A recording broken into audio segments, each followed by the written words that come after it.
빌보드 핫백 차트에서 한 곡만 1위에 올리면 3대가 먹고 살 수 있다는 말이 있습니다. 그런데 얼마 전 빌보드 핫백 차트 1위부터 10위까지 즉 탑10을 모두 자기 노래로 도배해버린 가수가 있습니다. 오늘은 팝의 여왕이라 불리는 테일러 스위프트 이야기입니다. 테일러 스위프트는 1989년 펜실베니아주에서 태어났습니다. 부모님은 모두 금융업 종사자였는데 그 덕에 꽤 유복한 어린 시절을 보낼 수 있었습니다. 테일러가 9살이 되었을 때 그녀는 뮤지컬을 접하면서 음악과 스토리텔링에 흥미를 느끼게 됩니다. 자녀가 원하는 것은 무엇이든 적극적으로 지원해 주었던 그녀의 부모님은 뉴욕까지 가서 보컬과 연기 수업을 받을 수 있게 해주었는데요. 이런 전폭적인 부모님의 지지 아래 테일러는 음악인의 길을 걷게 될 수 있었습니다. 이렇게 음악을 시작한 지 2년쯤 된 11살 때 테일러는 유명한 컨트리 가수 샤니아 트웨인의 무대를 보고 엄청난 감명을 받습니다. 그녀는 곧바로 컨트리 가수가 되리라고 마음먹죠. 11살밖에 되지 않았지만 테일러는 실행력이 남달랐는데요. 곧바로 음반사에 지원하기 위한 데모 테이프를 제작하기 시작합니다.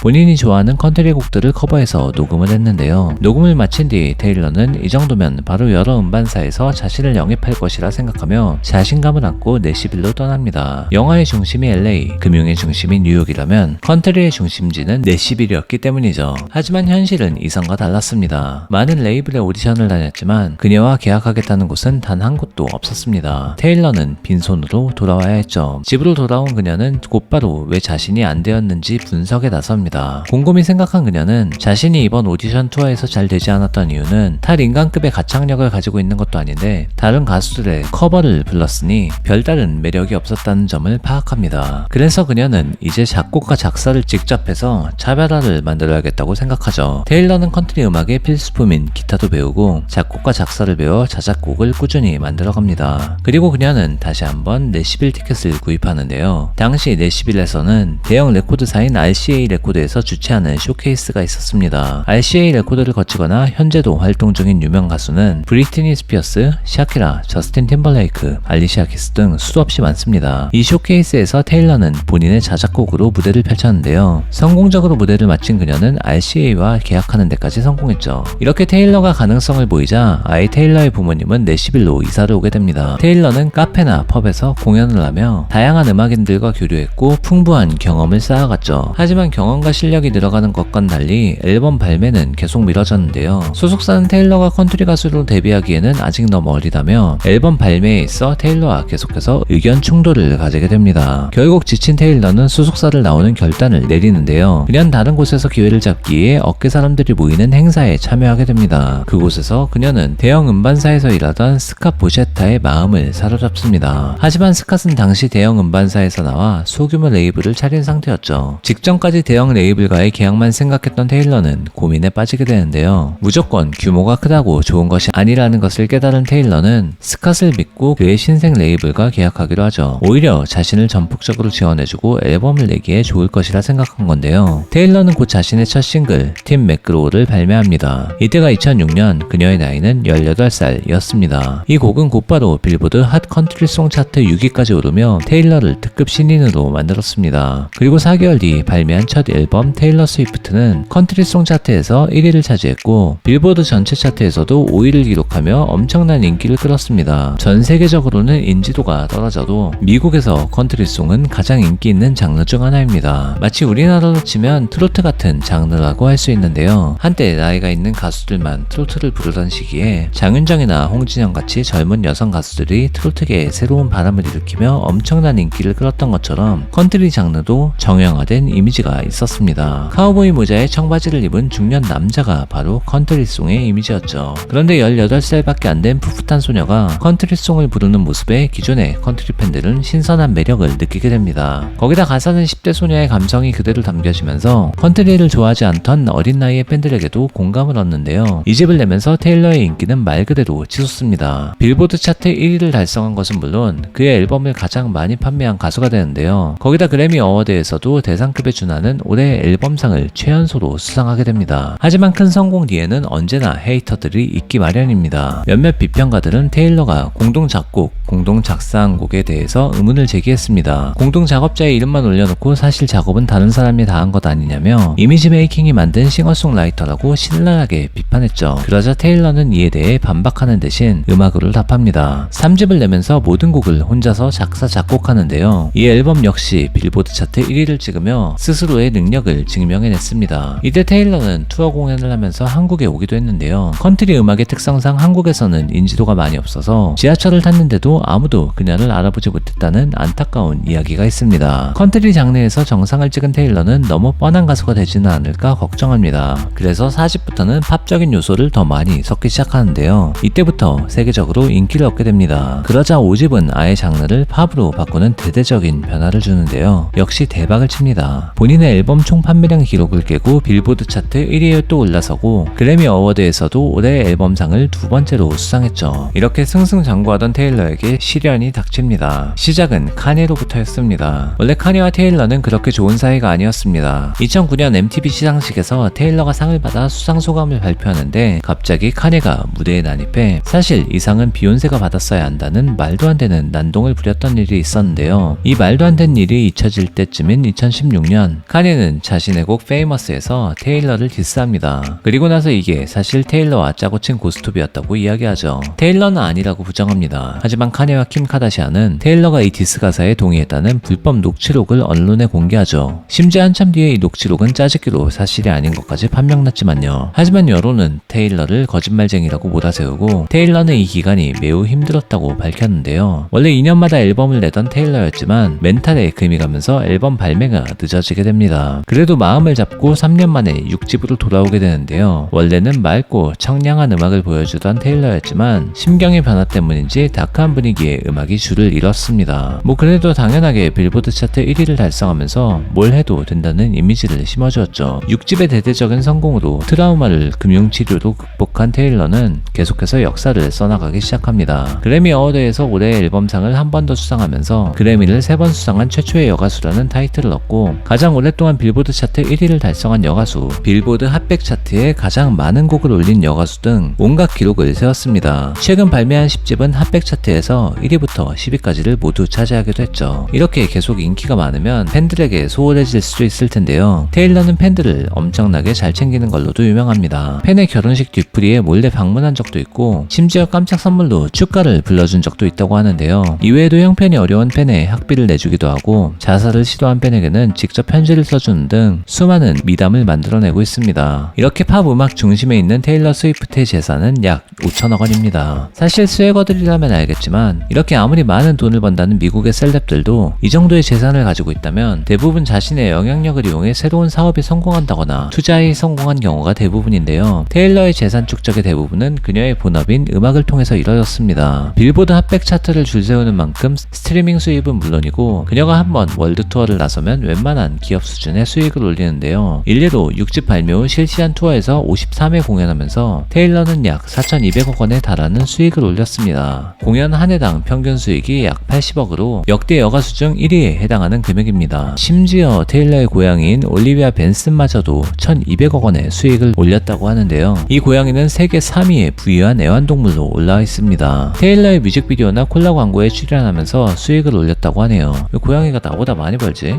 테일러 스위프트는 미국 내에 8개 정도의 집을 소유하고 있는 것으로 알려져 있습니다. 부동산에 열심히 투자하는 것 같은데요. 집 가격에 총 11,000억 원 가까이 됩니다. 그중 제일 비싼 집은 LA 베벌리힐즈에 있는 자택인데요. 300억 원의 가격을 가지고 있습니다. 8개의 베드룸과 7개의 화장실을 보유하고 있고 수영장과 테니스 코트도 포함되어 있습니다. 게스트하우스도 따로 있다고 하는데요. 300평이 넘는 어마어마한 부지를 자랑하고 있습니다. 테일러는 차도 9대를 가지고 있는데요. 그중 제일 비싼 차 세대는 페라리 458 이탈리아, 레인지로버 SVA, 포르쉐 911 터보입니다. 가격은 각각 3억, 2억 7천, 2억 5천입니다. 워낙 투어도 많고 다닐 일이 많아 전용기도 소유하고 있는데요. 팔콘 900으로 불리는 이 모델은 프랑스의 다쏘사에서 만든 개인용 제트기로 하늘 위의 특급 호텔로 불리는 모델입니다. 예전 한국에서는 삼성 이건희 회장이 전용기로 쓰이면서 이건희 제트기로 불리기도 했었죠. 테일러 스위프트는 많은 재산만큼이나 기부도 열심히 하는 것으로 알려져 있는데요. 미국 연예인 기부 순위 1위를 3년 연속으로 기록했을 정도입니다. 희귀병으로 세상을 떠난 아이를 위해 곡을 만들어 그 수익을 전부 투병하는 환자들에게 기부한 적도 있는데요. 진정한 재능 기부를 보여주는 것 같네요. 이미 최고의 여가수 반열에 오른 그녀지만 여전히 그녀의 나이는 33살밖에 되지 않았습니다. 앞으로 그녀는 얼마나 더 큰 신화를 써내려갈 수 있을까요? 더 많고 재미있는 소식 머니스웨거 구독하고 받아보세요.